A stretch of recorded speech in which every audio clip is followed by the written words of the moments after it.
Kakain tayo mayon, anak. Bulong ni Luning sa sarili habang pinipisil ang 300 piso sa loob ng bulsa niyang kupas ng kupas na bestida. Yun na ang lahat ng natitira sa kanya. Perang dapat, sanay pambili ng gamot ng anak niyang si Bebet, na 6 na taong gulang at paulit-ulit na inuubo sa loob ng maliit nilang dampa sa Tandang Sora. Pero kailangan niyang kumain ng bata. Kahit isang araw lang, gusto niyang makakain si Bebet nang hindi inaalala kung magkano ang magagastos. Pinagbilhan na niya ang kanyang singsing nung 1 linggo at ang huling labada niya sa mayaman niyang kapitbahay ay nagbigay sa kanya ng sapat na pambili ng kanin at isang maliit na manok na pwedeng pakinabangan ng ilang araw. Pasado 11:00 ng umaga nang pumasok siya sa palengke ng Project 6. Maingay, masikip at amoy-amoy ang pinaghalong sariwang isda, gulay at pampagaga. May mga tindera na sumisigaw ng kanilang presyo. May mga mamimili na nagtatalo sa timbang at may mga batang nakikipaglaro sa pagitan ng mga pwesto. Sa gitna ng lahat ng iyon, parang isang maliit na langgam si Luning, tahimik, mabilis at laging nakayuko. Nilapitan niya ang tindahan ni Aling Nena na kilala niyang nagbebenta ng murang gulay. Aling Nena, magkano po itong kangkong? 20 lang, iha. Sariwa pa, kakadala lang kaninang madaling araw. Tumango si Luning at kinuha ang isang tali. Habang hinahanap niya ang pambayad sa loob ng kanyang pitaka, may narinig siyang boses na matinis at puno ng paggutya. Sandali lang, hindi niyo po kayang bayaran yan. Ilapag niyo po yan. Napalingon si Luning. Sa kabilang dulo ng palengke, malapit sa isang malaking tindahan ng grocery, nakita niya ang isang matandang babae na nakatayo sa harap ng counter. Nakaputol na bestida, kupas na panyo sa ulo at may dalang bayong na halatang luma na. Nakayuko ang matanda at ang mga kamay niyang nanginginig ay hawak-hawak ang isang maliit na lata ng gatas. Bakit naman po? Mahinang tanong ng matanda. May pera naman ako. Aling Isadora, ilang ulit ko na bang sasabihin sa inyo? Hindi po sapat ang 40 pesos para sa gatas na yan. Sabi ng kawani, isang babaeng nakapantalon at nakauniporme ng tindahan na may halong inis sa boses. Tingnan niyo po ang presyo, 150. Kung wala kayong sapat, huwag niyong hawakan. Pero kailangan ko ito, para sa apo ko. Pagmamakaawa ng matanda. Baka pwedeng utang muna? Wala po kaming utang dito, singhal ng kawani. At saka biglang may isang babaeng mayaman ang lumapit. Nakasuot ng pulang bestida, may mamahaling bag, at may kasamang 2 katulong na may dalang maraming pinamili. Tumingin siya kay Aling Isadora mula ulo hanggang paa at mumisi. Naku, Aling! Tingnan niyo naman kayo! Ang tanda-tanda niyo na, di pa rin kayo marunong magbasa ng presyo? Tumawa siya ng mahina, sapat lang para marinig ng mga tao sa paligid. Kung wala kayong pera, huwag kayong pumupunta dito. Nakakahiya kayo. Napatingin ang lahat kay Aling Isadora. May mga ngiti ng pagkutya, may mga mata na puno ng awa, pero walang gumalaw para tulungan siya. Ang matanda ay nakatayo lamang doon, parang isang punong lanta sa gitna ng bagyo. Hindi alam kung saan tatakbo. Tama na nga po, sabi ni Aling Isadora, at ibinaba ang lata ng gatas. Pasensya na po. Oo nga, umalis na kayo, sabi ng mayamang babae at hinarap ang kawani. Ako nang bahala dito. Bilan niyo ako ng 2 lata ng gatas na yan at saka ng mga delata, lahat ng klase. Naramdaman ni Luning ang pag-init ng kanyang dibdib. Tumingin siya sa kanyang kamay. 300 piso, sapat para sa kangkong, kanin, at isang maliit na manok. Sapat para sa isang masarap na hapunan para kay Bebet. Sapat para sa isang gabing hindi iiyak ang anak niya dahil sa gutom. Pero hindi niya kayang tumingin sa matandang babae na nakayuko na parang hinihigop na ng lupa. Sandali po, sabi ni Luning at nilakasan ng loob na lumapit. Tumikim siya at hinarap ang kawani. Magkano po ang gatas na yan? 150, sagot ng kawani na may halong pagtataka. Kinuha ni Luning ang 2 piso mula sa kanyang bulsa. 2 piso na dapat sanay pambili ng asin, at inilapag sa counter. Bayad ko na po, sabi niya, at inabot ang lata ng gatas kay Aling Isadora. Aling, kunin niyo na po ito. Napatigil ang lahat. Ang mayamang babae ay napatingin kay Luning, at ang mga mata niya ay nagliwanag sa pagkagulat at bahagyang pagkainis. Oy, bakit mo ba yan tinutulungan? Di mo ba siya kilala? Tanong ng mayamang babae. Hindi ko po siya kilala, sagot ni Luning, at tumingin ng diretso sa mga mata ng mayamang babae. Pero hindi po kailangan na kilala ko siya para malaman kung hindi siya dapat ratuhin ng ganito. Nako naman, sabi ng mayamang babae, at nagkunwaring naaawa. Kawawa ka naman, parang ikaw pang nagmumukhang bida dito. Alam mo bang pera mo yan? Sigurado ka bang kaya mo sayangin yan para sa isang estrango? Hindi po ito sayang, sagot ni Luning, at ang boses niya ay naging matatag. Naghihirap din po ako, pero hindi po ibig sabihin no na dapat kong hayaan na lang na hiyain ang isang matanda. Naiintindihan ko po o nararamdaman niya. Alam ko po kung paano tumingin ang mga tao sa'yo kapag wala kang pera. Parang hindi ka na tao. Parang wala kang halaga. Tumingin siya kay Aling Isadora na nakatitig sa kanya na may mga matang puno ng luha. Aling, halika po. Samahan ko po kayo. Hinawakan ni Luning ang braso ng matanda at dinala siya palayo sa tindahan. Naramdaman niya ang mga mata ng mga tao sa kanyang likuran. May mga nagbubulungan, may mga natatawa, may mga tahimik lang na nanonood. Pero hindi siya lumingon. Nakita niyo ba yon? Bulong ng isang lalaki sa kanyang katabi habang itinuturo ang 2 babae. Hinawakan niya ang kamay ng matanda. Oo, nakita ko, sagot ng katabi. Pero alam mo ba kung sino yung matanda? Yung anak niya raw si Dario. Shh! Huwag mong ikalat yan. Di natin alam kung totoo. Sa labas ng palengke, sa isang tahimik na sulok malapit sa pila ng tricycle, tumigil si Luning at hinarap si Aling Isadora. Ang matanda ay nanginginig pa rin at hawak-hawak ang lata ng gatas na parang isang kayamanan. Bakit mo ako tinulungan, iha? Tanong ni Aling Isadora at ang boses niya ay puno ng pagkamana. Hindi mo man lang ako kilala. Hindi mo alam kung sino ako. Bakit mo sinayang ang pera mo para sa akin? Napabuntong hininga si Luning. Tumingin siya sa kanyang mga kamay. Walang laman na ngayon, walang kangkong, walang kanin, walang manok. Pero may kakaibang gaan sa kanyang dibdib. Aling, alam niyo po ba kung ano ang pakiramdam na wala kang pera? Tanong ni Luning at ang boses niya ay malambing. Na hindi mo alam kung saan kukuha ng pambili ng pagkain, ng gamot, ng kahit na ano? Na parang lahat ng tao sa paligid mo ay nakatingin sa'yo, pero walang gustong tumulong? Tumango si Aling Isadora, at ang mga luha niya ay nagsimulang tumulo sa kanyang mga pisingi. Ganyan po ang nararamdaman ko araw-araw, sabi ni Luning. Kaya alam ko po kung gaano kasakit kapag may taong mas mayaman na tatawanan ka lang. Hindi po pera ang kailangan nyo kanina. Kailangan nyo po ng taong tatayo para sa inyo. At wala naman pong masama sa pagtulon, di ba? Kahit na wala na akong pera, may natitira pa naman ako danggal. Napahikbi si Aling Isadora at hinawakan ang kamay ni Luning. Salamat, iha. Sobra-sobra ang utang na loob ko sa'yo. Hindi ko alam kung paano kita mababayaran. Hindi niyo po kailangan magbayad, sagot ni Luning at ngumiti ng malungkot. Basta po, alagaan niyo ang sarili niyo. At kung may apo po kayo, sabihin niyo sa kanya na mahal siya ng lola niya. Tumango si Aling Isadora at ngumiti ng mahina. Sige, iha. Pero sabihin mo sa akin ang pangalan mo para maalala kita sa aking mga panalangin.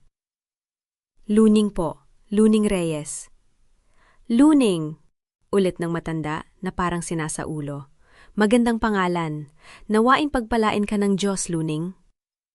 Hinatid ni Luning si Aling Isadora hanggang sa sakayan ng jeep at saka lamang siya naglakad pa uwi. Walang dala, walang pagkain, walang gamot. Ang tanging hawak niya ay ang alaala ng ngiti ng matanda at ang kakaibang init sa kanyang puso. Pagdating niya sa dampa, sinalubong siya ni Bebeth, na nakangiti kahit maputla ang muka at may ubo na hindi nawawala. "Ma, anong ulam natin?" tanong ng bata, at ang mga mata niya ay puno ng pag-asa. Napahinto si Luning. Tumingin siya sa anak at naramdaman niya ang bigat sa kanyang dibdib. Wala siyang maipapakain sa bata. Wala siyang maibibigay na gamot. Ang tanging pera niya ay nasa lata na ng gatas ng isang matandang babae na hindi niya kilala. "Sandali lang anak," sabi ni Luning, at niyakap si Bebeth na mahigpit. "May lulutuin ako mamaya. Kailangan ng ating magtiwala." Hindi alam ni Luning na sa kabilang dulo ng mundo, sa isang mataas na gusali sa Makati, may isang lalaki nakaupo sa harap ng computer, nanonood ng isang video na nagsisimula pa lamang kumalat sa social media. Sa video, makikita ang isang babae nakapantalon na may hawak na 300 piso na tumayo para sa isang matandang babae na pinapahiya. At sa video, makikita ang mukha ng matandang babae, ang mukha ng kanyang ina. "Inay?" bulong ng lalaki, at ang kanyang mga kamay ay nagsimulang manginig. Umalingaw-ngaw ang tunog ng cellphone ni Luning ng gabing iyon. Isang mensahe mula kay Aling Rosa, ang kapitbahay nilang laging may alam sa tsismis sa baryo. "Luning, ikaw ba yan sa video? Nasa Facebook na. Pinapanood ko na nga ulit-ulit." Natigilan si Luning habang hinahalo ang lugaw sa kaldero. Sandali siyang nag-isip kung sasagutin ba ang mensahe. Ngunit bago pa siya makapagdesisyon, sunod-sunod ang dumating ang iba pang mensahe. Mula sa mga kamag-anak sa probinsya, mula sa mga dating katrabaho sa pabrika, maging sa mga taong hindi niya nakausap mula pa nung high school. "Grabe, idol kita, ate! Salamat sa pagtindig para sa matandang yon. Sana dumami pang katulad mo." Hindi maintindihan ni Luning kung bakit biglang ganito ang ingay sa kanyang phone. Binuksan niya ang Facebook at doon niya nakita ang kanyang sarili nakatayo sa harap ng tindahan sa palengke, hawak ang 300 piso, nakikipagtalo sa mayamang babae at sa kawani. Ang video ay may mahigit 1,000,000 ng views at patuloy pa itong dumarami habang siya ay nanonood. "Bebet?" tawag niya sa anak na nakahiga sa higaan. Nakadilat ang mga mata at nakatingin din sa screen ng lumang tablet na hawak niya. "Ano yan?" "Nanay, ikaw nga to!" Halos mapasigaw ang bata, ngunit agad din itong napahina dahil sa pagod. "Bakit hindi mo sinabi sa akin na may nagvideo pala sa'yo?" Umupo si Luning sa gilid ng higaan, pinagmamasdan ang mukha ng anak na namumutla pa rin. "Hindi ko alam na may nag-record, anak. Hindi ko napansin." "Pero nanay, nasa balita ka na raw," sabi ni Bebeth habang iniscroll ang mga komento. "May mga reporter daw na naghahanap sa'yo." Kinabahan si Luning. Hindi siya sanay sa ganitong atensyon. Ang totoo, hindi niya alam kung paano haharapin ang ganitong sitwasyon. Sapat na sa kanya na nailigtas niya ang matandang babae sa kahihiyan. Hindi niya inaasahan na may makakakita pa pala nito, lalo na't milyon-milyon. Samantala, sa isang marangyang opisina sa ika-45 palapag ng Valmonte Tower sa Makati, nakaupo si Dario Valmonte sa kanyang leather swivel chair, nakatingin pa rin sa screen ng kanyang computer. Paulit-ulit niyang pinapanood ang video. Hindi ang buong eksena, kundi ang bahaging yan lamang, ang bahaging nakikita ang mukha ng matandang babae. "Inay!" paulit-ulit niyang bulong, parang hindi makapaniwala. Tumunog ang intercom sa kanyang desk. "Sir, nakaschedule po ang meeting ninyo sa Singapore sa loob ng 2 oras. "I-cancel," sagot ni Dario. Ang boses ay matigas at nagmamadali. "I-cancel lahat ng meetings ko ngayong linggo." "Lahat po, sir?" "Lahat." Tumayo si Dario at lumakad papunta sa malaking bintana ng kanyang opisina. Sa ibaba, kitang-kita ang abalang lansangan ng Makati. Mga sasakyan, mga taong nagmamadali, mga gusaling naglalaban sa taas. Ngunit wala siyang nakikita sa mga iyon. Ang tanging nasa isip niya ay ang mukha ng kanyang ina, ang babaeng nawala sa kanya 3 taon na ang nakararaan. 3 taon na simula nang mawala si Aling Isadora. Isang hapon, habang namimili sa palengke malapit sa kanilang lumang bahay sa Quezon City, bigla na lamang itong nawala. Hindi siya nakaalis ng bahay ng may kasama dahil matigas ang ulo ng kanyang ina. Ayaw nito ng kasama, ayaw nito ng alalay. Kaya ko pa ang sarili ko, laging sinasabi nito. Ngunit hindi alam ng kanyang ina na unti-unti na palang nilalamon ng senilidad ang kanyang isipan. Hinanap nila ito kahit saan. Sa mga ospital, sa mga pulis, sa mga shelter. Nag-post siya ng mga larawan sa social media. Nag-alok ng malaking pabuya, kinausap ang lahat ng pwedeng kausapin. Ngunit walang nakakita kay Isadora. Parang nilaman ng lupa. "Sir!" May kumatok sa pinto. Pumasok ang kanyang executive assistant, si Mika, may dalang tablet. "Nakita ko ang video na pinapanood ninyo. Naisip ko lang po, baka gusto ninyong malaman na nag-viral na ito. Mahigit 2 milyon na ang views." Hindi sumagot si Dario. Nanatili siyang nakatayo, nakatalikod kay Mika. "Sir, kailangan ko po bang ipatrace kung saan nanggaling ang video?"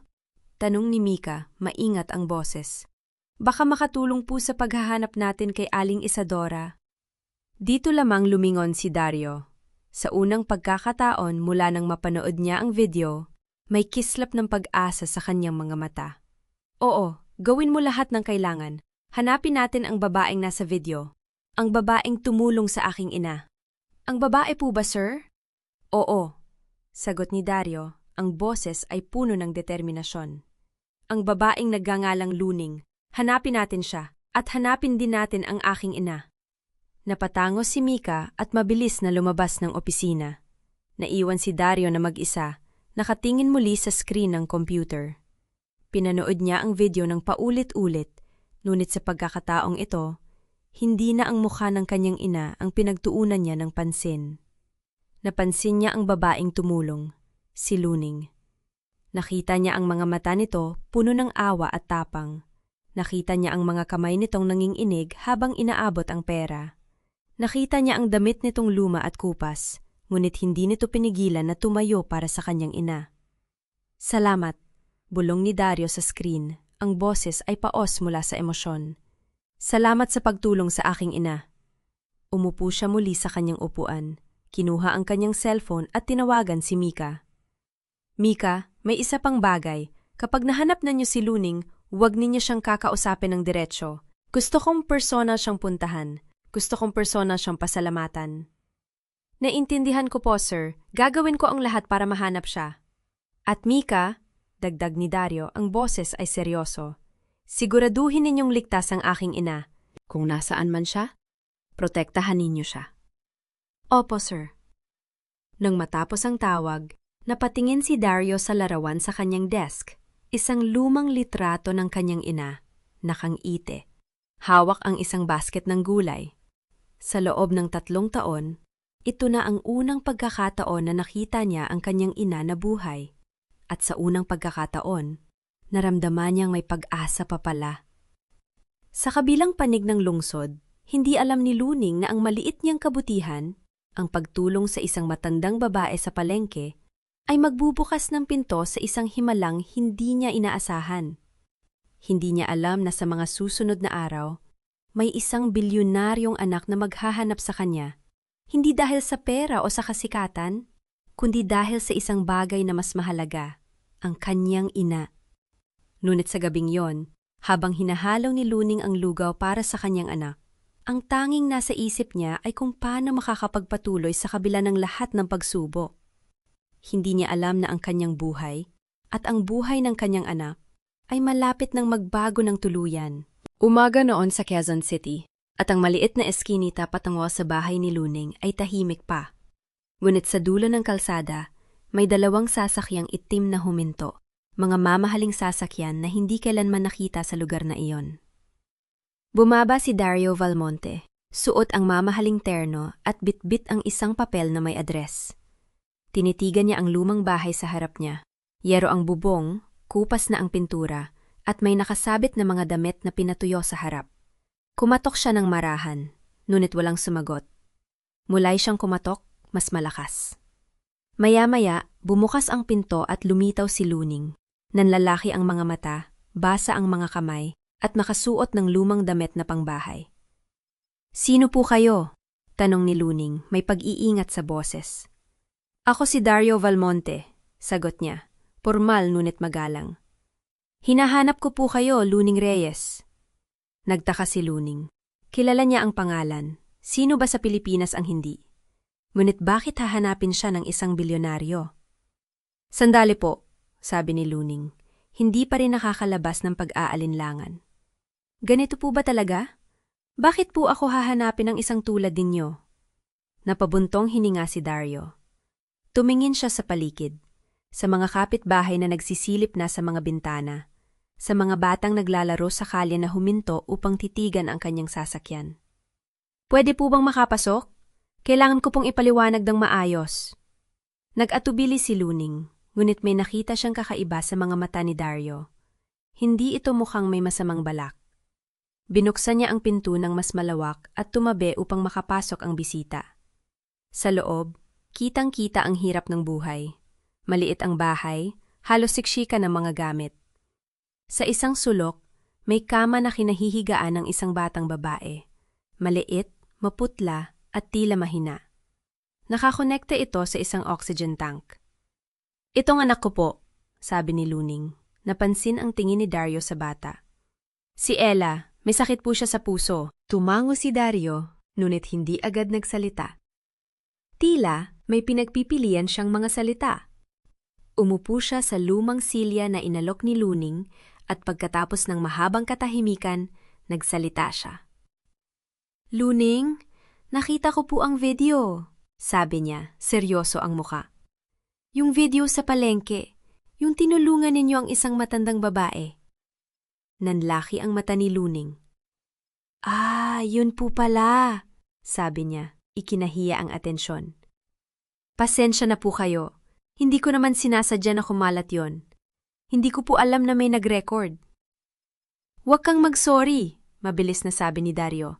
"Ang totoo, ako nandito ay para magpasalamat sa'yo. Luning, ang matandang babae na tinulungan mo, si Aling Isadora, yun po ang aking ina." Napatigil si Luning. Hindi na inaasahan yon. "Ina ninyo po?" "Oo," malalim ang boses ni Dario. May bahid ng emosyon. "Ang aking ina ay may sinilidad. Nawawala siya sa bahay ilang linggo na ang nakalipas.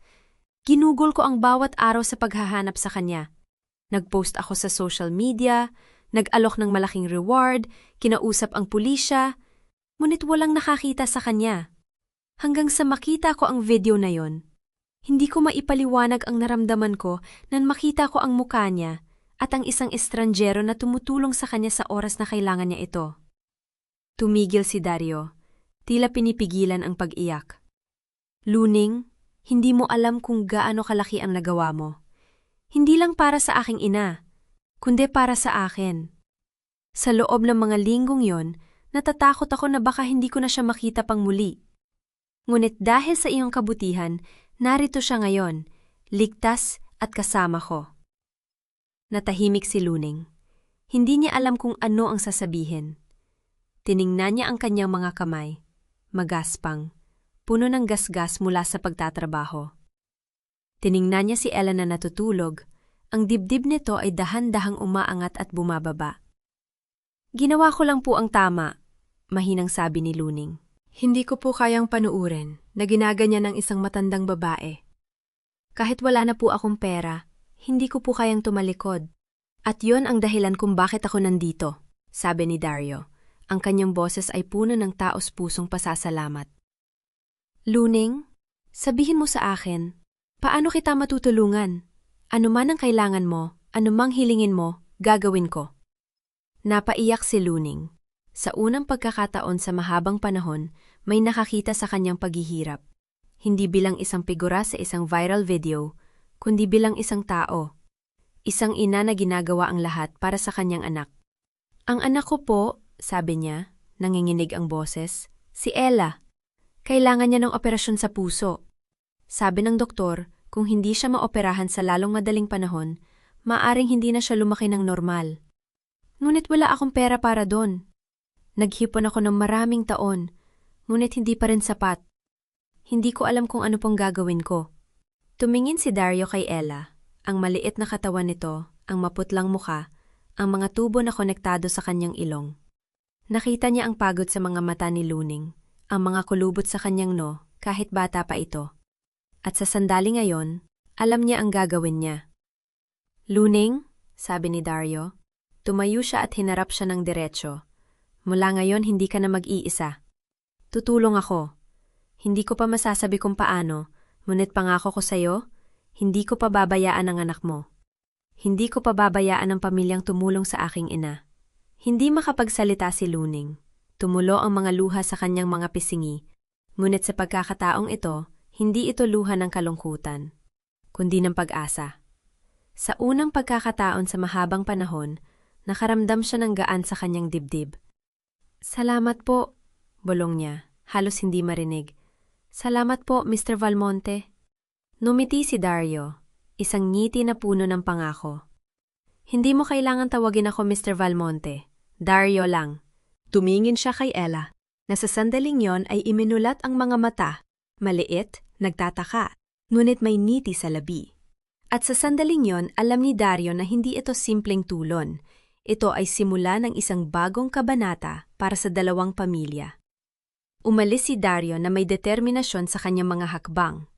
Nang isara niya ang pinto ng kanyang sasakyan, tumingin siya sa kanyang telpono at tumawag sa kanyang assistant. Maghanap ka ng pinakamahusay na pediatric heart surgeon sa bansa, utos niya matatag ang boses. Gagawin natin ang lahat para maoperahan ang batang yon. Samantala, sa loob ng maliit na bahay, niyakap ni Luning si Ella ng mahigpit. Sa unang pagkakataon, hindi siya nakaramdam ng takot para sa kinabukasan. May isang tao na sa wakas ay tumulong. Hindi dahil sa utang na loob, kundi dahil sa kabutihang ipinakita niya sa isang estrangero. At sa gabing yon, habang pinapatululog niya si Ella, mumiti si Luning sa dilim. Hindi niya alam kung ano ang susunod na mangyayari. Ngunit sa unang pagkakataon, naniniwala siya na may pag-asa pa. Kumalat ang balita sa maliit na komunidad sa Quezon City na parang apoy sa tuyong damo. May isang misteryosong benefactor daw na magpapaopera sa anak ni Aling Luning. Ngunit sa loob ng maliit na bahay ni na Luning, walang ibang alam ang kanyang puso kundi ang pag-aalala. 3 araw na ang nakalipas mula nang dumalaw si Dario Valmonte. 3 araw na walang balita. 3 araw na pinipigilan ni Luning ang sariling umasa dahil alam niyang ang pag-asa ang pinakamalupit na bagay kapag ito'y nabigo. Kumakalampag ang lumang electric fan habang inaayos ni Luning ang mga gamit ni Ella. Nakaupo ang bata sa lumang sofa. Hawak ang paboritong manika na kupas na ang damit. Mami, sasama ba tayo sa ospital? Tanong ni Ella, mahina ang boses. Napahinto si Luning. Tiningnan niya ang anak, ang mga matang may bahid ng pagod, ang manipis na katawan na lumalaban araw-araw. Hindi pa natin alam, anak. Hintayin natin ang tawag.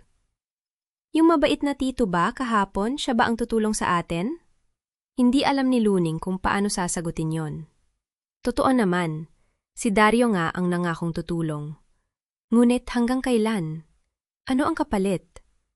Sa tagal ng panahon na nag-iisa siyang lumalaban, natutunan niyang walang lebre sa mundong ito. Basta't magtiwala ka lang, anak, sabi ni Luning, lumapit at hinaplos ang buhok ni Ella. May paraan ng Diyos.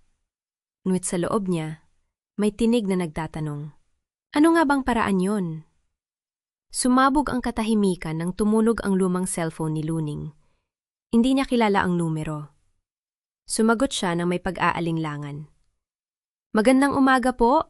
Ito po ba si Mrs. Luning Reyes, ang ina ni Ella Reyes? Opo, ako po. Tugon ni Luning, naninikip ang dibdib. Ako po, ito si Nurse Rivera mula sa Cardinal Santos Medical Center. Nakatanggap po kami ng referral para sa inyong anak. Nais po naming ipaalam na may naka-schedule na pong operasyon si Ella sa Biyernes, 8 ng umaga. Kailangan po ninyong mag-ulat sa amin ng Miraculous para sa pre-operative check-up. Nanlambot ang mga tuhod ni Luning. Naupo siya sa pinakamalapit na upuan. Operasyon? Ngunit, paano? Sino ang... Wala po kaming pera para sa... Wala na po kayong dapat ipag-alala, Mrs. Reyes. Buo na pong nabayaran ang lahat. Maging ang ospital, ang surgeon, at ang lahat ng gamot. Kailangan lang po ninyong pumunta rito sa itinakdang araw. Pero sino po ang nagbayad? Sino ang tumulong sa amin? Nauutal ang boses ni Luning.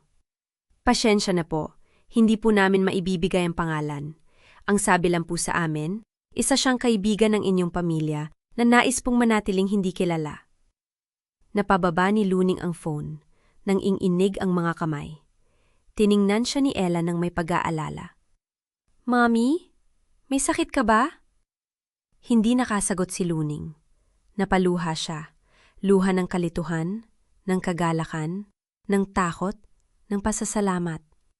Niyakap niya si Ella nang mahigpit hinalikan sa no. Anak, paopera ka na. Hindi mo na kailangan magtiis pa. Talaga, Mommy? Sumilay ang ngiti sa mukha ni Ella. Ang ngiting matagal nang hindi nakikita ni Luning.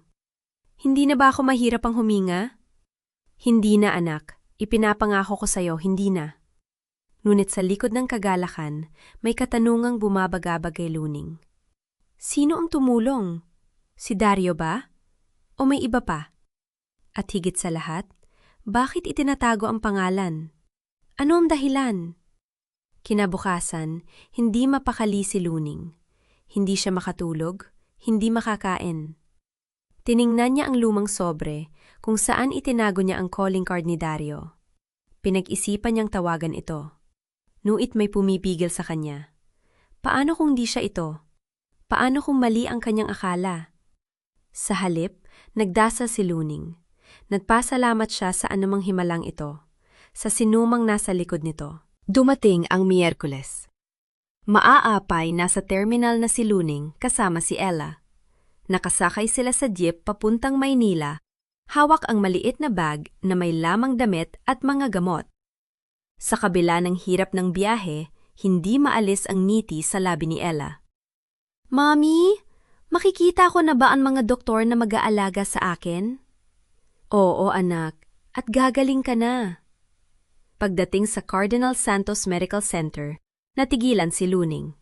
Napakalaki ng ospital, maliwanag, malinis, at amoy bagong pintura. Hindi ito katulad ng mga pampublikong ospital na dati nilang pinupuntahan, kung saan siksikan sa hallway at kulang ang gamot. Mrs. Reyes? Isang nurse na nakang-iti ang lumapit sa kanila. Ako po si Nurse Rivera, ang nakausap ninyo sa telpon. Halina po kayo, i-ready na natin si Ella. Habang inaayos ang mga papeles, hindi maiwasan ni Luning na mapatingin sa paligid. Nakita niya ang mga taong nakapaligid, mayayaman, nakang-iti, walang iniisip na problema. At narito siya, sa gitna ng lahat ng ito, dahil sa awa ng isang taong hindi niya kilala. Excuse me po, tawag ni Luning sa nurse. Sigurado po ba kayong walang pagkakamali? Na kami nga po ang tinutukoy ninyo? Si Ella Reyes, anak ko. Numiti ang nurse. Sigurado po ako, Mrs. Reyes. Kayo po ang hinihintay. Ang operation ay nakareserba na po para sa inyong anak. Ang surgeon po natin ay si Dr. Marcelo Santos. Isa po siya sa pinakamahusay na pediatric heart surgeon sa bansa. Napatigil si Luning. Dr. Marcelo Santos. Narinig na niya ang pangalang yon. Binabanggit sa balita, sa mga artikulo, bilang isa sa mga nangunggunang doktor sa Pilipinas. Ang mga pasyente niya ay mga politiko, artista at negosyante.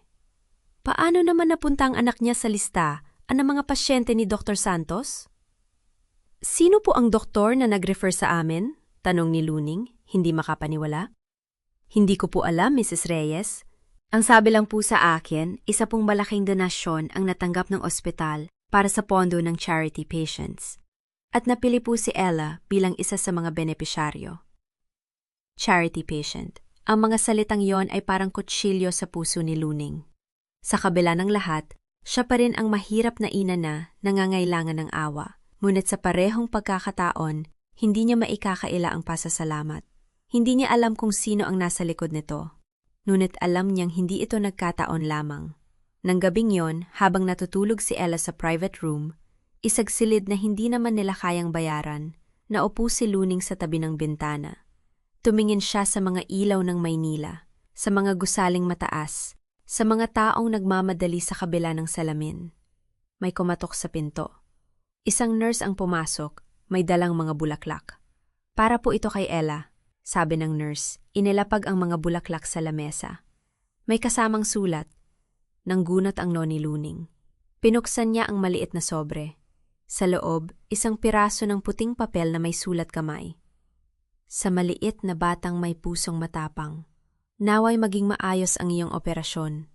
Ang mundo ay nangangailangan ng mga taong katulad mo, mga taong lumalaban kahit mahirap. Patuloy kang lumaban, Ella.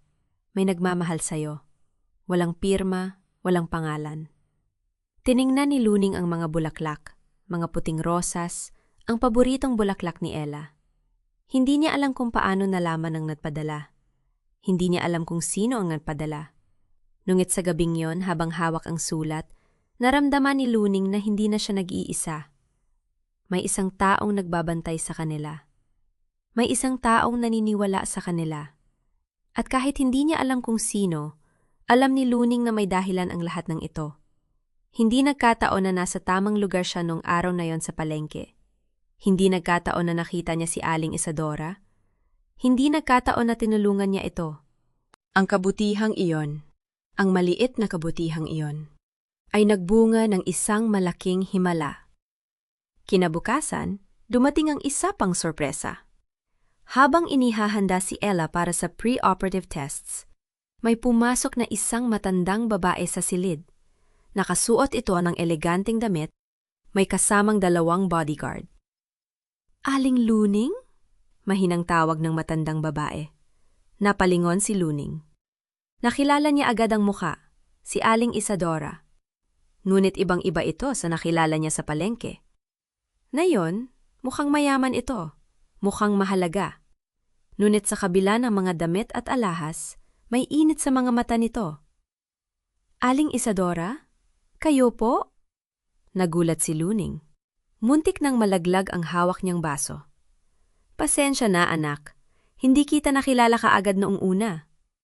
Ngunit nang malaman ko na narito ka, hindi ko napigilang pumunta. Lumapit si Aling Isadora, hinawakan ang kamay ni Luning. Salamat sa ginawa mo sa akin. Hindi mo alam kung gaano kahalaga yan sa akin. Wala po yon, Aling Isadora. Ginawa ko lang po ang tama. Hindi lahat ng tao ay gagawa ng tama, anak. Hindi lahat ay may lakas ng loob na ipagtanggol ang isang estranggero. Napatingin si Aling Isadora kay Ella na natutulog sa kama. Ito ba ang iyong anak? Opo, si Ella po. Numiti ang matandang babae, lumapit sa bata at hinaplos ang noo nito. Maganda siya. Katulad ng kanyang ina, may mabuting puso. Hindi alam ni Luning kung ano ang sasabihin. Ngunit bago pa siya makapagsalita, nagpatuloy si Aling Isadora. Huwag kang mag-alala tungkol sa operasyon, anak. Aalagaan namin si Ella. Gagawin namin ang lahat para gumaling siya. Kayo po ba ang nagbayad? Nauutal na tanong ni Luning. Numiti lang si Aling Isadora. Huwag mong isipin yon. Isipin mo lang ang paggaling ng anak mo. Pero hindi mapigilan ni Luning na magtaka. Si Aling Isadora ba ang nasa likod ng lahat?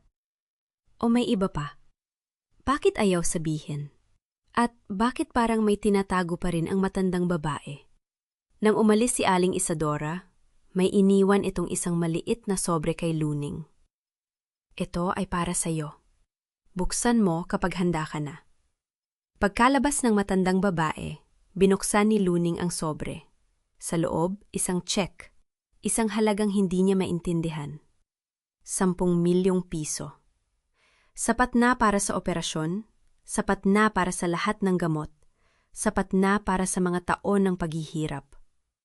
Ngunit higit pa sa check, may nakasulat sa likod ng papel. Ang kabutihan ay hindi nasusukat sa halaga ng pera, kundi sa halaga ng puso. Ituloy mo ang pagiging mabuti, Luning. Ang mundo ay nangangailangan ng mga taong katulad mo. Napaluha si Luning, hindi dahil sa pera, kundi dahil sa mensahe.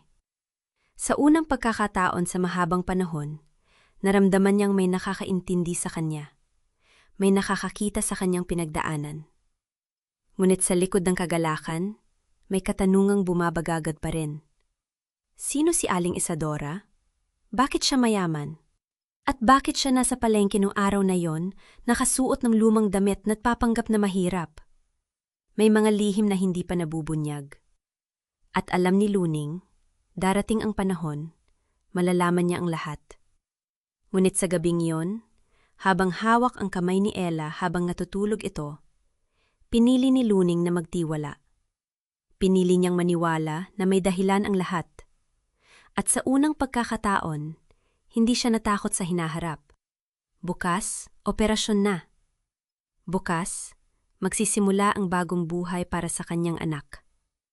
At sino man ang nasa likod ng himalang ito, ipinagdasal ni Luning na pagpalain ito ng Diyos. Dahil sa mundong puno ng kawalang katarungan, may mga taong pinipili pa ring gumawa ng mabuti.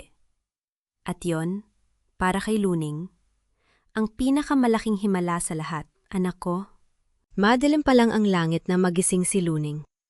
Hindi siya nakatulog na maayos. Paano nga naman? Alam niyang sa oras na ito, ilang sandali na lang bago ang pinakamahalagang araw sa buhay ng kanyang anak. Nilingon niya si Ella na mahimbing pang natutulog sa tabi niya. Ang maliit na dibdib nito ay dahan-dahang umaangat at bumababa. Sa kabila ng takot na bumabagabag sa kanyang dibdib, may kakaibang kapayapaan sa puso ni Luning. Parang may nagsasabing magiging maayos ang lahat. Ella, gising na! Mahinang tawag niya habang hinahaplos ang pisngi ng bata. Kailangan na nating maghanda. Nagmulat si Ella ng mga mata, inaantok pang nagkikiskis. Mami, mayan na ba? Oo anak, nayon na. Napanghiti si Luning, pinipigilan ang mga luhang gustong tumulo. Nayon na magsisimula ang bagong buhay natin. Pagkapasok nila sa Cardinal Santos Medical Center, sinalubong sila ng bangunang antiseptiko at ng malamig na hangin ng ospital. Hindi bago kay Luning ang lugar na ito. Ilang beses na siyang napadpad dito tuwing lumalala ang kondisyon ni Ella. Ngunit sa araw na ito, iba ang pakiramdam. Sa halip na takot, may pag-asang bumabalot sa kanyang dibdib. Habang hinihintay nila ang mga nurse na maghahanda kay Ella, may naramdaman si Luning na presensya sa may pintuan. Nang lumingon siya, halos mabitawan niya ang hawak niyang bag. Luning? Bati ni Aling Isadora, nakanghiti habang inaabot ang kanyang mga kamay. Nakasuot ito ng malinis na bestida at sa kabila ng kanyang edad at senilidad, may kakaibang liwanag sa kanyang mga mata. Nandito kami, hindi ka nag-iisa. Sa likod ni Aling Isadora, nakatayo ang isang lalaking matangkad, nakaporma at may tindig ng isang taong sanay sa kapangyarihan.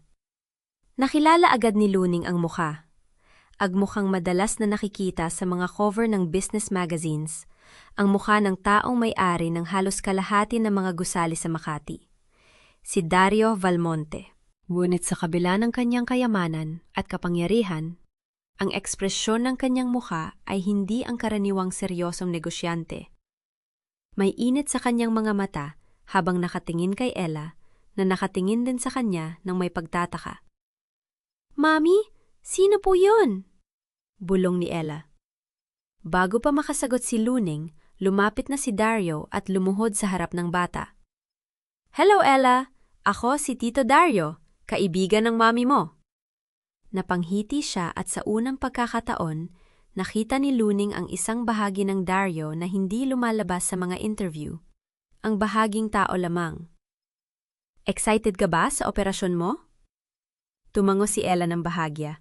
Kinakabahan po ako. Alam mo, nung bata ako, kinakabahan din ako tuwing may gagawin akong malaking bagay. Pero may natutunan ako. Ang takot ay senyales na may mahalaga kang gagawin.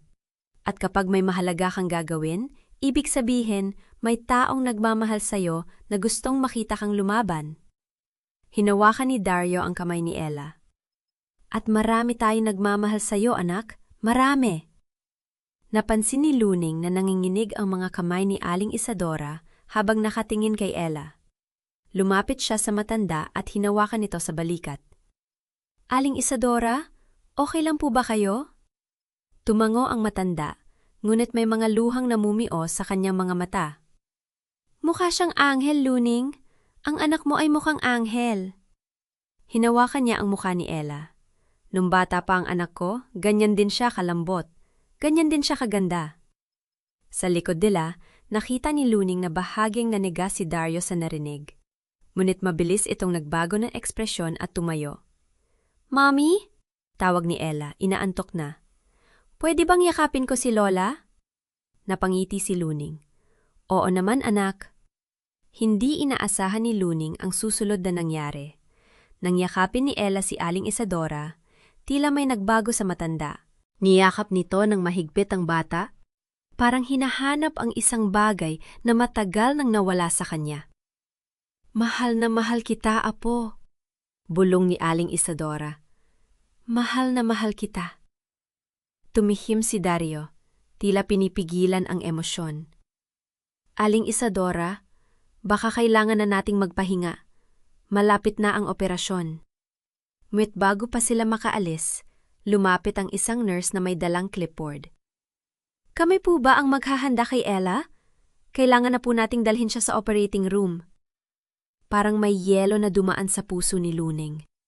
Naramdaman niyang nanlamig ang kanyang mga kamay at biglang bumilis ang tibok ng kanyang puso. Ito na nga, ang sandaling ito na pinaghandaan niya sa loob ng maraming taon. Mommy! Tawag ni Ella. Ang boses ay puno ng kaba. Sasamahan mo ba ako? Lumuhod si Luning sa harap ng anak. Hindi ako makakapasok sa loob, anak. Pero nandito lang ako. Hihintayin kita dito. At kapag nagising ka, nandito ako. Hawak ang kamay mo. Pang-ako. Hinalikan niya ang ni Ella. Pinipigilan ang sarili na wag umiyak. Kailangan niyang maging matatag. Para sa anak niya. Ella? Tawag ni Aling Isadora. Lumapit at hinawakan ang kamay ng bata. Alam mo ba kung bakit magiging maayos ang lahat? Kasi may mga taong nagdarasal para sa'yo, at ako, isa ako sa kanila. Bibilangin ko ang bawat segundo hanggang sa makita kitang nakangiti ulit. Numiti si Ella, at sa unang pagkakataon, tila kumalma ang bata. Salamat po, Lola. Habang inihahanda ng mga nurse si Ella, naramdaman ni Luning na may humawak sa kanyang balikat. Lumingon siya at nakita si Dario. Ang mukha ay seryoso ngunit may init sa mga mata. Magiging maayos ang lahat, Luning, sabi niya. Pangako ko sa'yo. Bakit ninyo po ginagawa ito? Hindi napigilan ni Luning ang tanong. Bakit ninyo po tinutulungan ang isang taong hindi naman ninyo kilala? Tiningnan siya ni Dario ng matagal, parang may hinahanap sa kanyang mga mata. May utang ako sa'yo, Luning. Utang na hindi kayong bayaran ng pera.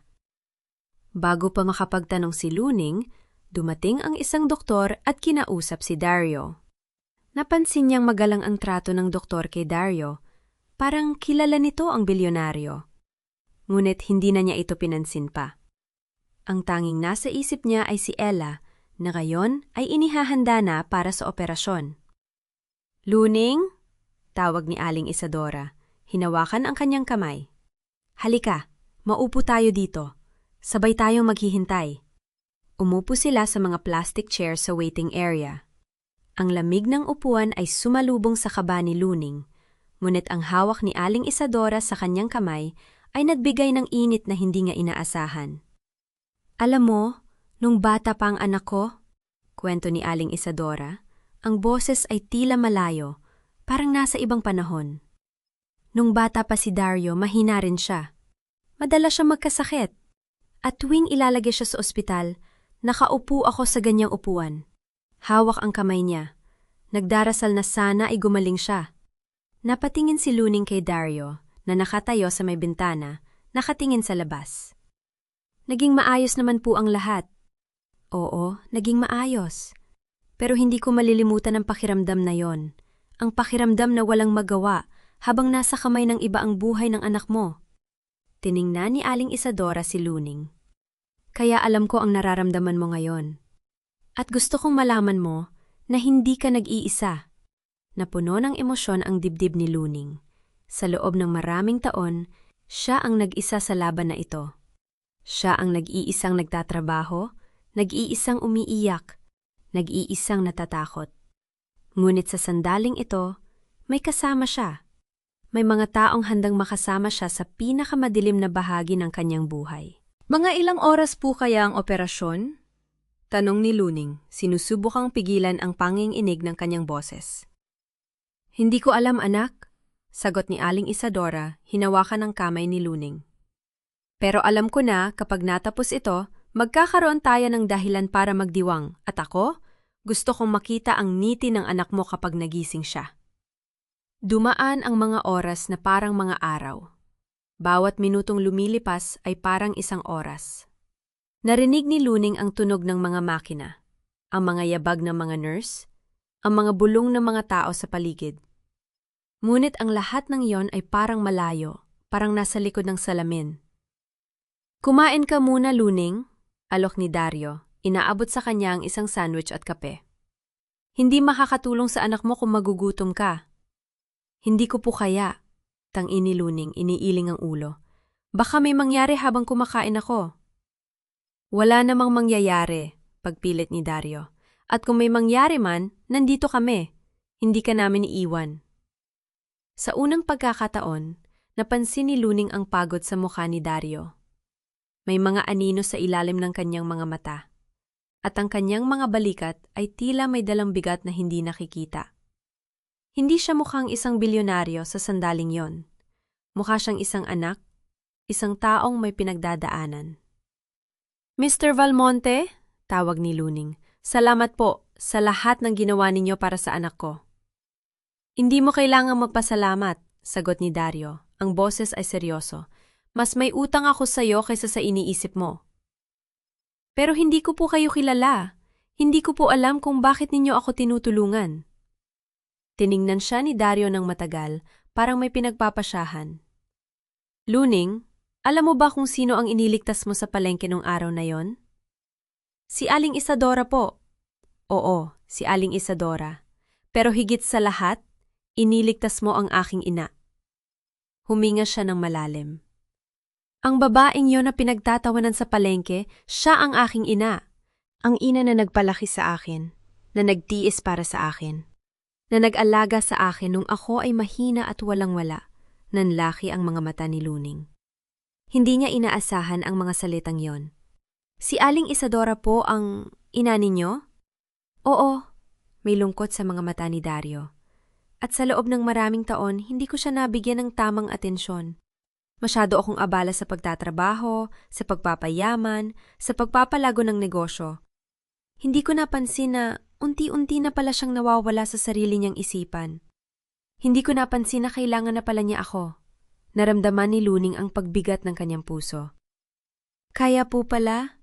Kaya naman nung makita ko ang video, nung makita ko tang ipinagtanggol siya, binigyan siya ng respeto na hindi ko man lang naibigay sa kanya.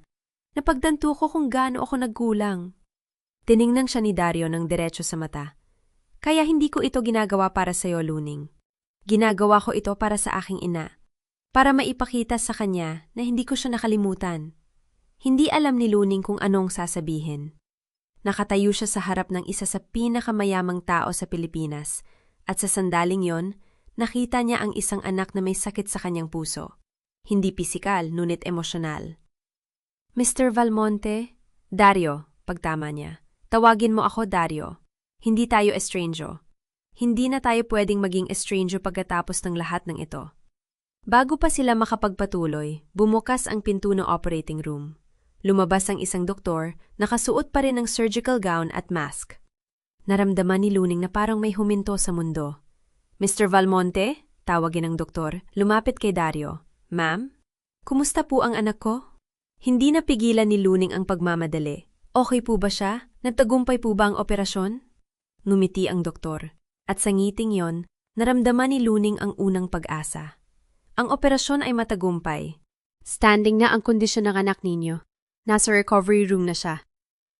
Parang may biglang bumitaw sa dibdib ni Luning.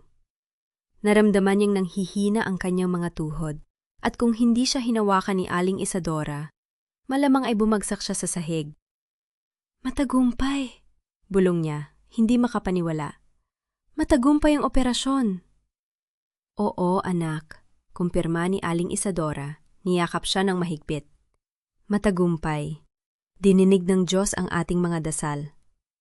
Nayakap ni Luning ang matanda at sa unang pagkakataon sa buong araw, pinayagan niyang umagos ang kanyang mga luha. Hindi ito luha ng takot o lungkot. Ito ay luha ng kaginhawahan, ng pasasalamat, ng isang inang nakita ang kanyang anak na nabigyan ng bagong pagkakataon sa buhay. Pwede ko na po bang makita si Ella? Tanong ni Luning, pinupunasan ang kanyang mga luha.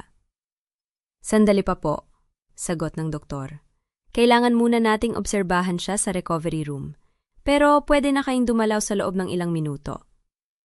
Tumingin si Luning kay Dario at Aling Isadora. Sasamahan niyo ba ako? Tumango si Aling Isadora at kahit si Dario ay ngumiti. Sasamahan ka namin, sabi nito. Sabay tayong makikita ang himala. Pagpasok nila sa recovery room, nakita ni Luning ang anak na nakahiga sa kama, napapalibutan ng mga makina at tubo. Ngunit sa kabila ng lahat ng yon, nakangiti si Ella. Kahit mahina, nakangiti. Mami! Bulong ni Ella. Ang boses ay mahina ngunit puno ng buhay. Nagawa ko po! Lumuhod si Luning sa tabi ng kama, hinawakan ang kamay ng anak. Oo anak, nagawa mo! Nagawa mo! Hinalikan niya ang noo ni Ella. Mahal na mahal kita. Mahal din po kita, Mami. Sa likod nila, narinig ni Luning ang paghikbi ni Aling Isadora. Lumingon siya at nakita ang matanda na umiiyak. Ang mga kamay ay nanginginig habang nakatingin kay Ella. Parang anghel, bulong ni Aling Isadora. Ang anak mo ay isang anghel, Luning. Lumapit si Dario sa kanyang ina at hinawakan ito sa balikat. Ma? Okay lang po kayo? Tumango si Aling Isadora, pinupunasan ang kanyang mga luha. Okay lang ako, anak. Sa unang pagkakataon sa mahabang panahon, okay na okay ako. Tiningnan ni Luning ang dalawa, ang matandang ina at ang bilyonaryong anak. At sa sandaling yon, napagtanto niya na hindi lamang si Ella ang gumaling sa araw na yon. May mga sugat na hindi nakikita, mga sugat sa puso na unti-unting naghihilom. Dario? Tawag ni Luning, at nang lumingon ito, numiti siya. Salamat. Hindi ko alam kung paano ko masusuklian ang lahat ng ito. Hindi mo kailangang suklian, sagot ni Dario, ang boses ay taimtim. Ang ginawa mo para sa aking ina, ang pagtatanggol mo sa kanya nung walang gustong tumulong, iyon ang pinakamalaking regalo na natanggap namin. Hindi ito utang, ito ay pasasalamat. Pero, Luning, putol ni Dario, nung araw na yon sa palengke, maaring hindi mo alam, pero iniligtas mo hindi lamang ang aking ina, iniligtas mo rin ako. Ipinakita mo sa akin na sa kabila ng lahat ng kayamanan at kapangyarihan, may mga bagay na mas mahalaga, ang pagmamahal, ang respeto, ang pagiging tao. Naramdaman ni Luning ang pag-init ng kanyang mga mata. Hindi ko alam kung anong sasabihin. Hindi mo kailangan magsabi ng kahit ano, sabi ni Aling Isadora. Hinawakan ang kamay ni Luning. Ang kailangan mo lang gawin ay manatili dito, kasama ang anak mo. At kapag handa na si Ella, bibisitahin ka namin. Hindi kami mawawala, Luning, pang-ako. Tumingin si Luning kay Ella, na ngayon ay mahimbing na natutulog. Ang dibdib ay dahan-dahang umaangat at bumababa. Sa unang pagkakataon sa loob ng maraming taon, hindi siya nakaramdam ng takot. Sa halip, may kakaibang init na kumakalat sa kanyang dibdib. Ang init ng pag-asa, ang init ng pagmamahal, ang init ng isang bagong simula. Alam mo, Ella, bulong niya sa anak, may mga anghel pala sa mundo at hindi sila nakakapa at pakpak. Nakasuot sila ng ordinaryong damit, may mga pangarap at problema. Pero kapag may kailangan ka, nandyan sila, andang tumulong. Napangiti siya. Pinupunasan ang kanyang mga luha. At ngayon anak, nandito tayo. Nandito tayo sa bagong simula. At hindi na tayo nag-iisa. Tiningnan niya si Dario at Aling Isadora na parehong nakatingin sa kanya na may ngiti. At sa sandaling yon, alam ni Luning na tama ang kanyang desisyon nung araw na yon sa palengke. Ang maliit na kabutihang yon, ang pagtatanggol sa isang matandang babae na hindi niya kilala, ay nagbunga ng pinakamalaking himala sa kanyang buhay. At habang hawak ang kamay ng kanyang anak, naramdaman ni Luning na sa unang pagkakataon may tunay siyang pamilya. Hindi sa dugo, kundi sa puso. Ang araw na yon sa ospital ay parang isang panaginip na ayaw nang magising ni Luning. Pinagmasdan niya si Ella na natutulog ng payapa. Ang dibdib nito ay tumataas baba sa regular na ritmo. Isang ritmo na dati pinagdasal niya tuwing gabi. Ang mga kamay niyang dati laging malamig ay mainit na ngayon at ang kutis nito ay may kulay rosas na hindi niya nakita sa loob ng maraming buwan. "Mami!" Mahinang bulong ni Ella nang imulat ang mga mata. "Masakit pa rin ba?" Napangiti si Luning habang hinahaplos ang noo ng anak. "Konti na lang anak, malapit ka nang gumaling. Sabi ng doktor uuwi na tayo sa Sabado." Sa unang pagkakataon sa mahabang panahon, mumiti si Ella nang walang bahid ng pag-aalala. "Seryoso? Uuwi na talaga tayo?" "Oo anak, uuwi na tayo." Nang dumating si Aling Isadora kasama si Dario kinaumagahan, may dala silang mga lobo at isang malaking teddy bear na halos kasing laki ni Ella. Napaupo si Luning sa gilid ng kama habang pinapanood ang matandang babae na maingat na inaayos ang teddy bear sa tabi ng kanyang anak. "Para sa pinakamatapang na batang babae na nakilala ko," sabi ni Aling Isadora, ang mga mata ay kumikislap. "Alam mo Ella, nung bata ako, natakot din ako sa ospital. Pero sabi ng nanay ko, ang mga matatapang na tao ay umiiyak din. Pero pagkatapos nilang umiyak, bumabangon sila at lumalaban. Ganyan ka anak." Napalingon si Ella kay Luning na may tanong sa mga mata. Tumango ang ina at agad na ngumiti ang bata kay Aling Isadora. "Salamat po Lola," sabi ni Ella. Inaabot ang kamay ng matanda. "Mami, sabi niya po matapang ako. Tama po ba?" "Tama na tama, anak," sagot ni Luning. Ang boses ay may bahid ng emosyon. "Ikaw ang pinakamatapang na tao na nakilala ko." Sa gilid ng pinto, pinanood ni Dario ang eksena na may ngiti. May kakaiba sa sandaling yon, ang kanyang ina, na madalas malito at maguluhan sa mga nakaraang taon ay tila ganap na presensya sa harap ng batang babae. Ang senilidad na dati inagpapahirap sa kanilang pamilya ay tila pansamantalang nawala. Napalitan ng isang malinaw na koneksyon sa bata. "Luning!" tawag ni Dario, lumapit ng kaunti. "May sasabihin sana ako sa'yo. Gusto kong anyayahan kayo ni Ella sa bahay namin sa susunod na linggo. Isang maliit na salusalo para ipagdiwang ang paggaling ni Ella at para makilala ka ng buong pamilya." Natigilan si Luning. "Dario, hindi naman kailangan, please!" Putol ni Dario. Ang boses ay seryoso pero may init. "Hindi lang ito para sa inyo. Para rin sa nanay ko. Sa loob ng maraming taon, hindi ko siya nakita na ganito kasigla. Ikaw ang nagbigay sa kanya ng bagong dahilan para ngumiti. Hayaan ninyong ibalik ko ang pabor." Tumingin si Luning kay Aling Isadora, na abala pa rin sa pakikipagkwentuhan kay Ella. Sa sandaling yon, napagtanto niya na hindi lang siya ang nakahanap ng bagong pamilya. Ang matandang babae rin, sa kabila ng kanyang kalituhan, ay tila nakahanap ng bagong koneksyon sa kanyang anak. "Sige," mahinang sabi ni Luning. "Kung ganoon, maraming salamat." Pagka-uwi nila sa Sabado, ang maliit na apartment ni Luning ay tila mas maliwanag kaysa dati.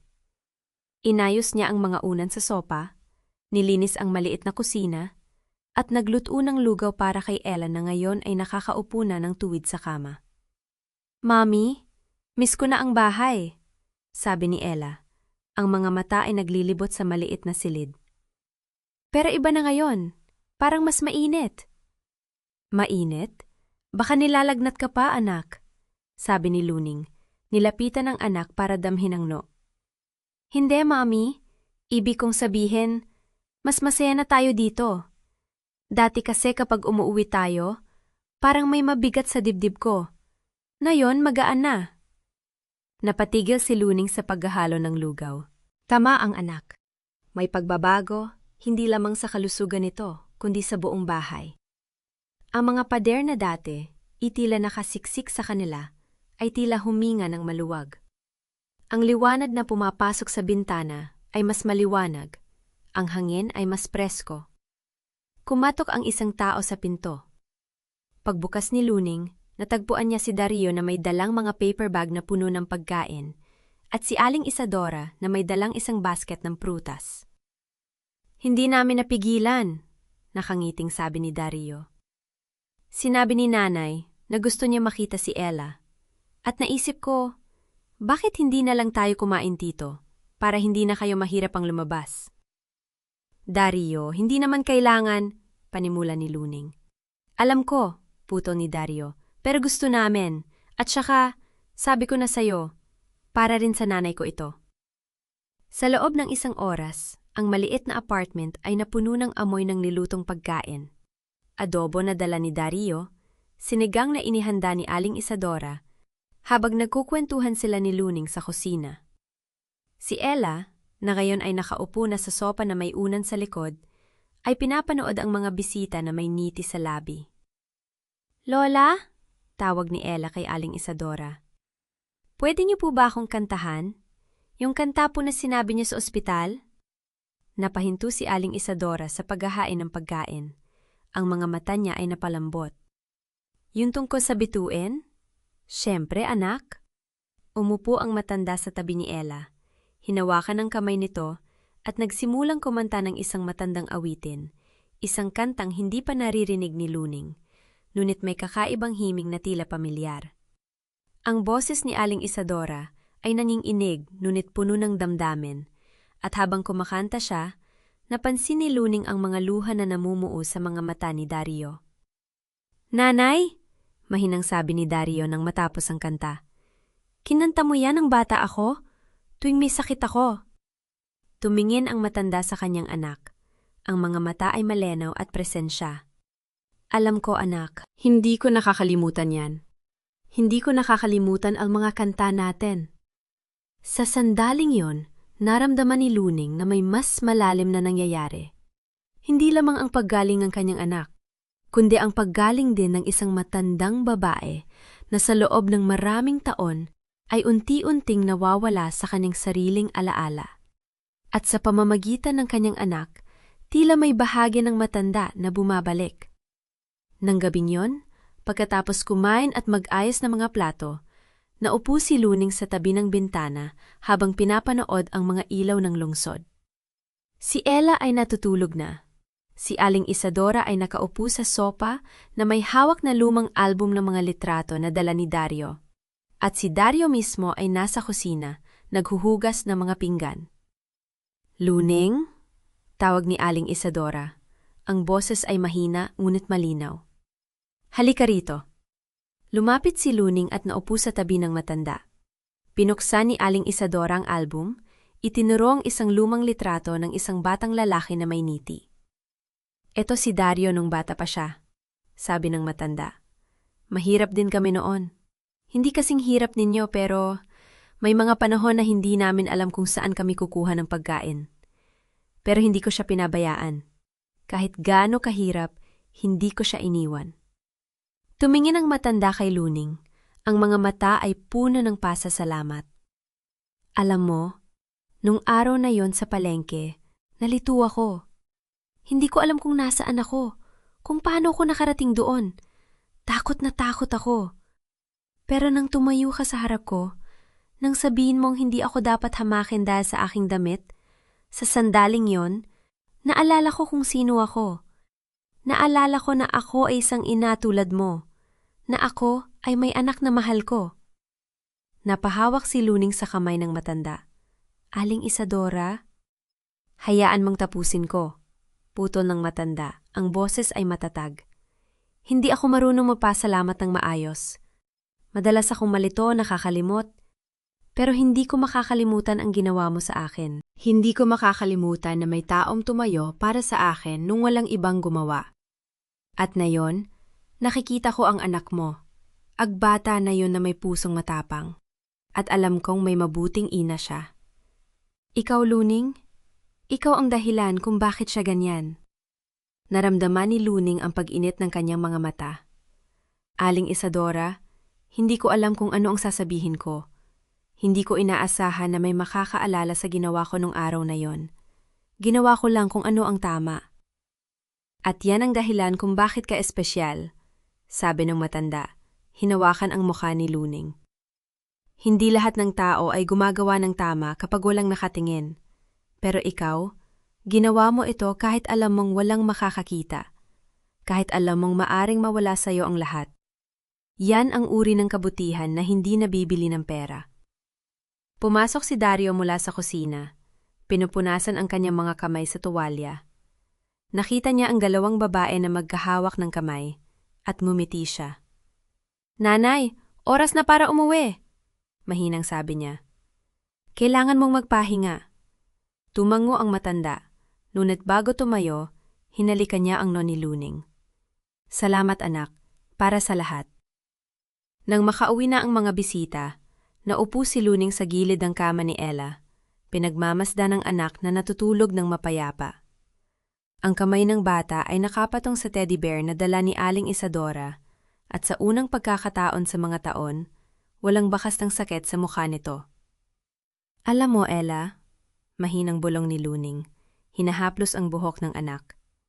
"Nung araw na yon sa palengke, akala ko wala akong magagawa.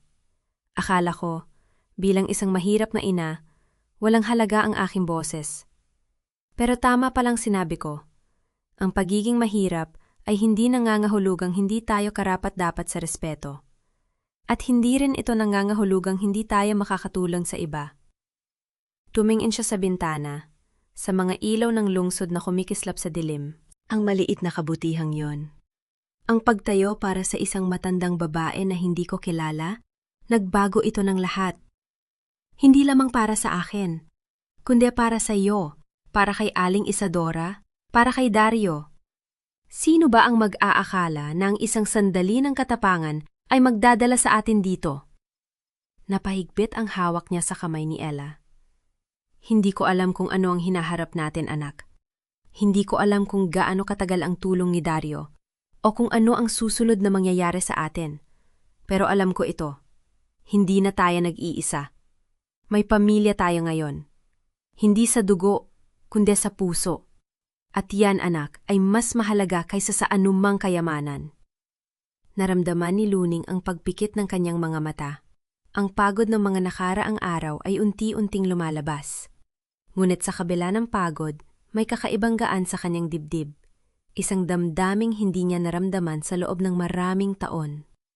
Hindi ito ang kaginhawaan ng pagkakaroon ng pera o ang kasiyahan ng pagiging sikat dahil sa viral na video. Ito ay mas malalim, mas tahimik.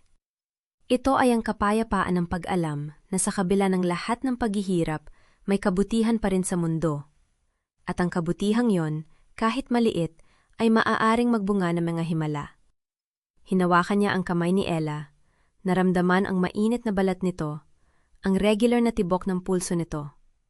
Ang anak niya ay buhay. Ang anak niya ay gumagaling. At sa unang pagkakataon, may pag-asa siyang nakikita sa hinaharap. "Matulog ka ng mahimbing, anak," bulong niya, hinalikan ng noni Ella. "Bukas ay isang bagong araw, at may bagong pamilya tayong kasama sa paglalakbay." Nagsimula ang araw na iyon sa tunog ng kaldero na sumasayaw sa kalan. Hindi na iyon ang karaniwang ingay ng pag-aalala, kundi ng pag-asa. Sa unang pagkakataon sa loob ng maraming buwan, hindi na hinahanap ni Luning ang kanyang pitaka para bilangin kung ilang daang piso pa ang natitira. Sa halip, inaayos niya ang mesa para sa almusal ng dalawang tao, sila ni Ella, na may dagdag na isang plato para kay Aling Isadora na nangakong dadaan. "Mami, pwede bang lumabas tayo mamaya?" tanong ni Ella habang sumusubo ng lugaw. Ang mga mata nito ay maliwanag na maliwanag, Walang bakas ng pagod na dati nang nakaamba sa mukha ng bata. Sabi ni Lolo Dario, may sorpresa daw siya. Napangiti si Luning. Sabi ni Lolo Dario, kailan pa naging lolo si Mr. Valmonte? Sabi niya, pwede ko raw siyang tawaging lolo, kasi daw parang lolo na rin niya si Aling Isadora, at si Aling Isadora ay parang lola ko na rin. Tumawa si Ella, isang tunog na parang kampana na tumutunog sa puso ni Luning. Kaya ibig sabihin, lolo na rin siya. Hindi na nakapagpigil pa si Luning. Lumapit siya at hinalikan ng pisingi ng anak. Sige anak, pero pagkatapos mo inumin ang gamot mo ha? Opo, Mami. Masiglang sumagot si Ella. Habang nililigpit ang mga pinggan, napansin ni Luning ang maliit na sobre na naiwan sa ilalim ng mesa. Nakasulat doon ang pangalan niya. Binuksan niya ito ng marahan at nakita ang isang sulat kamay na mensahe mula kay Dario kasama ang isang check. Hindi ito kalakihan, ngunit sapat na para sa isang bagay na hindi niya kailanman pinangarap. Ang pagkakataong makapag-aral muli. Para sa iyong mga pangarap na ipinagpaliban, nakasulat sa sulat. Ang kabutihan ay hindi binabayaran, ngunit ito ay maaaring maging pundasyon ng isang bagong simula. Napaupo si Luning. Ang mga luhang kanina pa naghihintay sa kanyang mga mata ay tuluyang bumagsak. Hindi dahil sa halaga ng check, kundi dahil sa pagkilala. Sa unang pagkakataon, may nakakita sa kanya hindi bilang isang mahirap na ina, kundi bilang isang taong may pangarap. Nang dumating si Aling Isadora ng 9:00, bit-bit ang isang basket na mga prutas at may suot na bagong bestida na binili ni Dario, agad siyang sinalubong ni Ella. Lola! Lola! Tingnan niyo po, kaya ko na pong tumakbo ng kaunti. At nagpakita ito ng maliit na pagtakbo mula sa sala hanggang sa kusina. Mag-ingat anak! Pigil ni Luning. Ngunit may halong tuwa ang kanyang boses. Hay nako, Luning, sabi ni Aling Isadora. Ang mga mata ay kumikislap sa tuwa. Nung unang makita kita sa palengke, alam kong may espesyal sa'yo. Hindi lahat ng tao ay may tapang na lumaban para sa isang estranghero. Hindi po ako lumaban, Aling Isadora. Tumayo lang po ako sa tabi ninyo. At yon ang pinakamahalaga. Hinawakan ni Aling Isadora ang kamay ni Luning. Ang tumayo sa tabi ng isang tao kapag siya ay nag-iisa. Yan ang tunay na kayamanan. Napatingin si Luning sa sulat na nasa mesa. Aling Isadora, may sasabihin po ako sa inyo.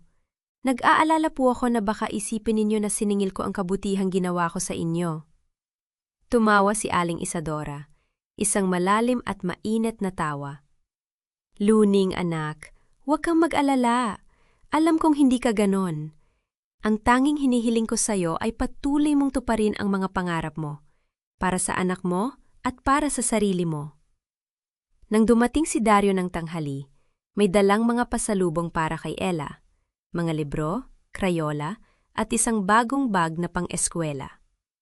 Anak, sabi niya kay Ella, alam mo bang may pinag-usapan kami ng mami mo tungkol sa pag-aaral mo? Talaga po? Saan po ako mag-aaral? Masiglang tanong ni Ella. Sa isang magandang paaralan malapit dito. At kung papayag ang mami mo, ako ang sasagot ng matrikula mo. Napatingin si Luning kay Dario. Mr. Valmonte, hindi ko kayang tanggapin yan. Sobra na po ang nagawa ninyo para sa amin. Luning, mahinahong sabi ni Dario. Nung araw na yon sa palengke, hindi mo alam kung sino si Isadora. Hindi mo alam na mayaman siya. Tunulungan mo siya dahil sa awa at respeto. Nayon ako naman ang may pagkakataon na tumulong. Huwag mong alisin sa akin ang kasiyahang yan. Tumingin si Luning kay Ella na nakikipaglaro na kay Aling Isadora sa sala. Ang anak niya ay tumatawa, malusog at puno ng buhay. Paano niya masasabing hindi sa pagkakataong ito? Sige po, mahinang sabi niya. Pero pangako ko, hindi ko ito sasayangin. Alam ko, nakangiting sabi ni Dario, kaya nga kita tinutulungan. Nang gabing yon, nagtipon ng 2 pamilya sa maliit na apartment ni Luning.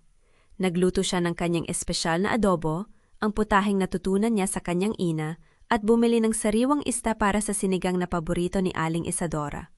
Hindi kalakihan ang handaan, ngunit puno ito ng tawanan at kwentuhan. Alam mo, Luning, sabi ni Aling Isadora habang umiinom ng mainit na tsaa, nung bata pa ako, akala ko ang yaman ay nasusukat sa dami ng pera sa bangko. Pero nang mawala ang asawa ko at unti-unting naglaho ang mga alaala ko, natutunan kong ang tunay na yaman ay yung mga taong nananatili sa tabi mo. Kahit na ang mga taong nakilala mo lang sa palengke? Nakangiting tanong ni Luning. Lalo na ang mga taong nakilala mo sa palengke, sagot ni Aling Isadora, at pareho silang tumawa. Samantala, abala si Ella sa pagguhit. Ipinakita niya kay Dario ang kanyang likha, isang lara-larawan ng 2 pamilya na nakatayo sa harap ng isang bahay. Ito po tayo, Lola Dario, at ito po si Lola Isadora, at ito po kami ni Mami. Magkakasama na po tayo, di ba? Tiningnan ni Dario ang guhit at sa unang pagkakataon, napansin ni Luning ang isang bagay sa kanyang mga mata. Isang lambot-lambot na hindi niya nakita noon. Oo, anak, malumanay na sabi nito. Magkakasama na tayo. Nang matapos ang salusalo, tumulong si Luning sa paghuhugas ng mga pinggan habang si Aling Isadora ay nakatulog na sa sopa, hawak ang kamay ni Ella. Si Dario naman ay nakatayo sa may bintana, nakatingin sa labas. Luning, tawag niya nang hindi lumilingon. May itatanong ako sa'yo. Po? Nung araw na yon sa palengke, anong naisip mo nung nakita mo si Isadora na hinahamak? Lumapit si Luning at tumabi sa kanya sa bintana. Hindi ko po siya nakita bilang isang matandang babae na nahihirapan. Nakita ko po siya bilang isang ina, katulad ko po. At alam ko pong kung ako ang nasa kalagayan niya, sana may tumulong din sa akin. Tumingin si Dario sa kanya. Alam mo, sa buong buhay ko, nakilala ko ang maraming tao na humihingi ng pabor. Mga negosyante, politiko, mga kamag-anak. Pero hindi pa ako nakakita ng taong magbibigay ng huling pera niya para sa isang taong hindi niya kilala. Ni hindi mo man lang inisip kung paano ka makakabawi. Hindi po ako naghahanap ng kapalit, Mr. Valmonte. Ginawa ko lang po kung ano ang tama. At yan ang dahilan kung bakit narito tayo ngayon. Numiti si Dario. Hindi dahil sa pera ko, kundi dahil sa kabutihan mo. Nang sumunod na mga linggo, unti-unting bumalik sa normal ang buhay ni Luning. Ngunit hindi na ito ang dating normal. Tuwing umaga, pagkatapos ihatid si Ella sa paaralan, pumupunta siya sa isang maliit na tindahan ng mga handicraft kung saan siya tinulungan ni Dario na makapagtrabaho. Hindi kalakihan ang kita, ngunit sapat ito para sa kanilang pangangailangan. At tuwing Sabado, nag-aaral siya ng bookkeeping sa isang vocational school. Ang unang hakbang patungo sa pangarap niyang magkaroon ng sariling negosyo. Isang hapon, habang naglalakad siya pauwi mula sa paaralan, nakita niya ang isang matandang lalaki na nakaupo sa bangketa. Hawak ang isang sako ng mga bote. Hindi siya sigurado kung bakit siya huminto. Siguro dahil sa pagod sa mukha nito o sa paraan ng pagkakayuko nito. Tila ba dinadala nito ang bigat ng buong mundo? Tatay, gutom po ba kayo? Tanong niya, lumapit at lumuhod sa harap nito. Nag-angat ng tingin ang matanda. Wala akong pera, anak. Hindi po ako humihingi ng pera. Bumili po ako ng pagkain para sa inyo. Kinuha niya ang natitirang baon niya at binili ang isang tinapay at isang bote ng tubig mula sa malapit na tindahan. Eto po, kumain po kayo. Nagulat ang matanda, ngunit kinuha ang pagkain ng may nanginginig na mga kamay. Salamat anak, pagpalain ka ng Diyos. Wala pong anuman, tatay. Habang naglalakad siya pa uwi, naalala niya ang mga salita ni Aling Isadora. Ang tumayo sa tabi ng isang tao kapag siya ay nag-iisa. Yan ang tunay na kayamanan. Nang makauwi siya, sinalubong siya ni Ella sa pintuan. Mami! Ma'am! Tingnan mo ang ginawa ko sa school. Ipinakita nito ang isang drawing. Ang pamilya nila, kasama si Aling Isadora at Dario, at sa itaas nito ay nakasulat, ang aking 2 pamilya. Anak, ang ganda naman! sabi ni Luning, niyakap si Ella. Bakit dalawang pamilya? Dahil may pamilya tayo sa dugo at may pamilya tayo sa puso. Sabi ni Lolo Dario, ganun daw talaga minsan. Hindi lahat ng pamilya ay magkadugo. Minsan, ang pamilya ay ang mga taong pinipili mong mahalin. Naiyak si Luning. Hindi dahil sa kalungkutan, kundi dahil sa sobrang tuwa. Ang anak niya, na halos mamatay dahil sa sakit, ay nagtuturo na sa kanya ng aral tungkol sa pagmamahal. Nang gabing iyon, nakatayo si Luning sa may bintana ng kanilang maliit na apartment, nakatingin sa mga ilaw ng syudad. Sa unang pagkakataon, hindi niya nakita ang mga ito bilang mga ilaw ng mga taong mas mayaman sa kanya. Nakita niya ang mga ito bilang mga kwento ng pag-asa, ng pakikibaka, ng tagumpay. Naramdaman niya ang maliit na kamay ni Ella na humawak sa kanya. Mami, bakit tayo nakatayo dito? Matutulog na po tayo. Hinihintay ko lang anak na matapos ang isang araw na puno ng biyaya. Mami, masaya ka ba? Tumingin si Luning sa anak. Oo anak, sobrang saya. Alam mo ba kung bakit? Bakit po? Dahil noong isang taon, akala ko wala ng pag-asa. Akala ko, ang kaya ko lang gawin ay magtiis. Pero ngayon, nakikita ko na ang kabutihan ay hindi nasasayang. Kahit gaano kaliit, kahit gaano kasimple, may epekto ito. Tulad ng araw na tinulungan ko si Aling Isadora. Akala ko isang maliit na bagay lang yon. Pero yun pala ang simula ng isang bagong buhay para sa atin. Hinawakan ni Ella ang kamay ng kanyang ina. Mami, sa tingin ko po, ang pinakamahalagang kaya, mana na hindi ang pera, kundi ang pagmamahal at ang pag-asa. Napangiti si Luning, hinalikan ang tuktok ng ulo ng anak. Tama ka anak, at mayroon tayo niyan. Sagana tayo niyan. Tiningnan niya ang maliit na altar sa sulok ng kwarto, kung saan nakalagay ang larawan ng kanyang yumaong asawa. Nakikita mo ba, mahal? Nakikita mo ba ang nangyari sa atin? Ang anak natin ay buhay. May tahanan tayo, may trabaho ako, may pag-asa tayo. At lahat ng yan, nagsimula sa isang maliit na kabutihan. Pinatay niya ang ilaw, at sa dilim ng kwarto, naramdaman niya ang kapayapaang matagal nang nawala sa kanya. Hindi ito ang kapayapaang dulot ng kayamanan. Hindi ito ang kapayapaang dulot ng kawalan ng problema. Ito ay ang kapayapaang dulot ng pag-alam na, sa kabila ng lahat, may kabutihan pa rin sa mundo. At ang kabutihang yon, ang kanyang kabutihan, ay nagbunga ng mga himala.